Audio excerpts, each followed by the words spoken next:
What's good with the YouTube? This your boy Jay Judah back with another video for y'all today. And listen, the media is still going crazy with this LeBron James situation. When he asked the media, why didn't they ask him about Jerry Jones? So Stephan A and Jay Williams, they put their comments on it and they said, hey, this is a list of things that Jerry Jones needs to complete. One being denounce racism. And, obviously, what is the chances of it actually happening or holding any weight or sticking or anything like that? But I do get why they are saying it, like the same way they had Kyrie go through a list of different things to prove that he is not anti-Semitic. They want Jerry Jones to do similar things. But let's see their take on it. Jay, I'll start with you. Your reaction to all of this. You mind if I just have a moment, Stephen A? Sure. I'll look into the camera. Sure. I just want to specifically ask Jerry Jones to denounce racism. I think it's very important with where we're at in this time in history right now. I didn't hear him do that with Colin Kaepernick. His silence was heard all over the country as related to George Floyd. And here was another opportunity where, frankly, Stephen A., I felt like his answer felt to me it was above approach, right? He was above the matter. In the end, we will remember not the words of our enemies, but the silence of our friends. Mm-hmm. Jerry Jones, our friend. I think that's very important.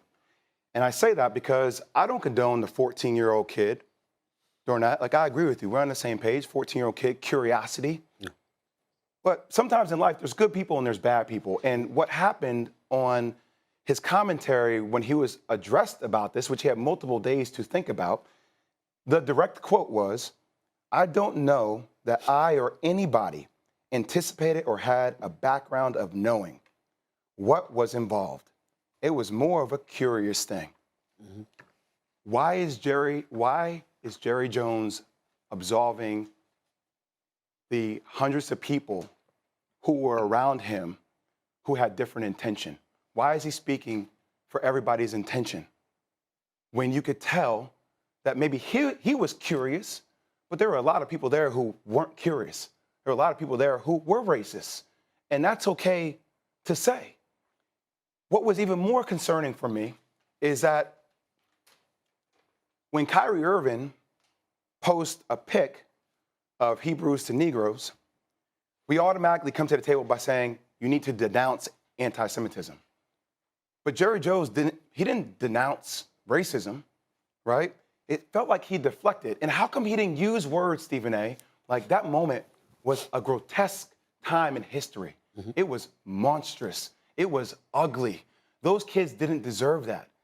But his whole approach, Stephen A., felt like he was above that. Now, I know there are power dynamics in how this whole situation works.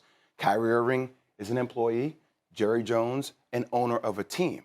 And I get that people are going to say, well, at the end of the day, if it doesn't affect Jerry Jones's bottom line, then he's going to stay away from that. And what I'm trying to say right now, for where we're at in this time of history, you need to choose a side.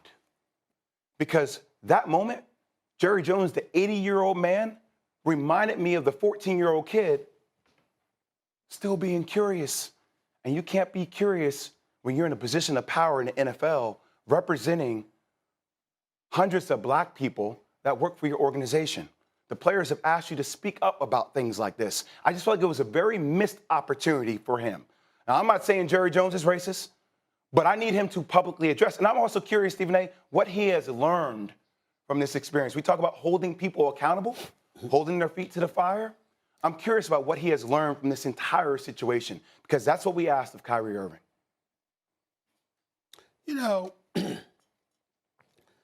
I love what you just said. I actually want to thank you for what you just said, because I don't disagree with a single word. Here's what I want everybody to understand, and this is why I went off about it on my podcast, No Mercy, because you got people that wanted to come at me in the wrong way. I stand by what I said in regards to a 14-year-old in a still photo, and that's what you want to use to jump on them. You just highlighted there's plenty of other things to jump on Jerry Jones about. You ain't never hired a black coach. You didn't stand up for Colin Kaepernick and his rights as an American citizen to do what he did.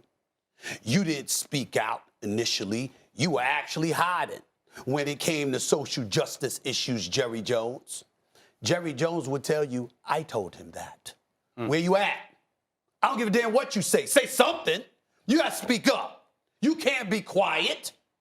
But that's entirely different than using a still photo of a 14-year-old standing in a crowd in 1957, pre-civil rights, pre-voting rights, because clearly the climate of those times were what it was. Do we need to regurgitate what the hell was going on in the Jim Crow South? We all know that story.